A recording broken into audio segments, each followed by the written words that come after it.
নমস্কার আমার সকল প্রতিভাবান বন্ধুদেরকে। আশা করছি তোমরা সবাই খুব ভালো আছো আর আমিও খুব ভালো আছি। আমার আরও একটা ভালো থাকার দিন নিয়ে আমি চলে এসেছি তোমাদের কাছে।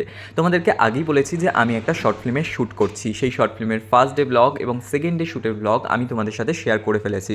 আর এটা ছিল থার্ড ডে ব্লগ, অর্থাৎ ফাইনাল ডে। আজকেই আমাদের শ্যুটটা কমপ্লিট হয়ে যাবে, তারপর বাকি থাকবে শুধু ডাবিংয়ের। আর এই যে আমি রেডি হয়ে বেরিয়ে পড়ছি, আমি ট্রেন ধরে নিয়েছি। ট্রেন ধরে আমি চলে যাব শিয়ালদা। আজকে আমাদের লোকেশন ছিল অনেকটাই দূরে, বেলঘড়িয়াতে আমাদের যে প্রডিউসার অনুরাগ দা আর যে ডিওপি, ওরা দুজন তো দুই ভাই, আমি তোমাদেরকে বলেছিলাম। তো ওদের বাড়ি আর ওর জেঠিমার বাড়িতে আমাদের শ্যুটটা হবে।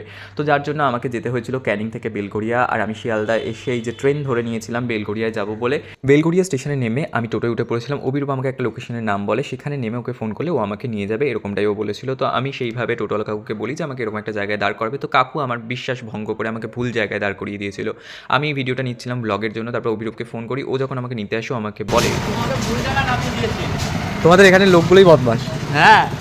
যাক সেসব কথা, এই যে আমরা আমাদের মেন লোকেশনে চলে এসেছি। শ্যুটটা হওয়ার ছিল অনুরাগদা আর অভিরূপদের বাড়ি আর ওর জেঠিমার বাড়িতে।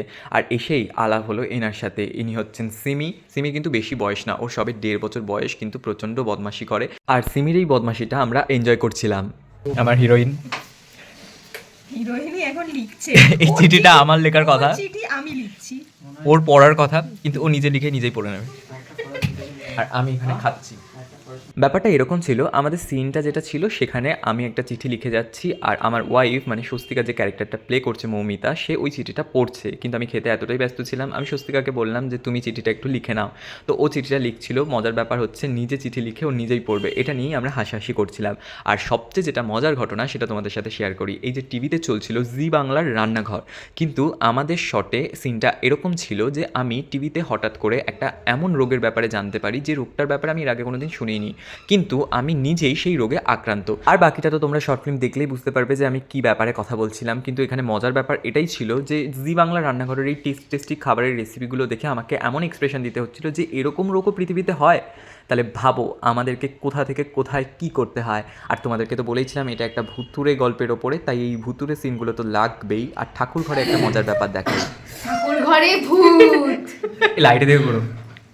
ঠাকুর ঘরে ভূত। আমি তো জাস্ট ভাবো একবার, ঠাকুর ঘরে বসে কিনা আমরা ভূতকে রেডি করছি, এরকমটাও হয়। যাকগে আমার সেদিনকে কপাল ভালো ছিল, আমার প্যাকআপ তাড়াতাড়ি হয়ে গিয়েছিল।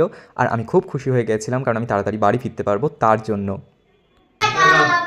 শুধু তোমারটা এখন প্যাকআপের কথা শুনে 32 পাটি দেখি আমি বাড়ির জন্য রওনা হয়ে পড়েছি। এবার তোমাদের জন্য ডাবিংয়ের ভিডিও আসছে খুব তাড়াতাড়ি, ততক্ষণ টাটা।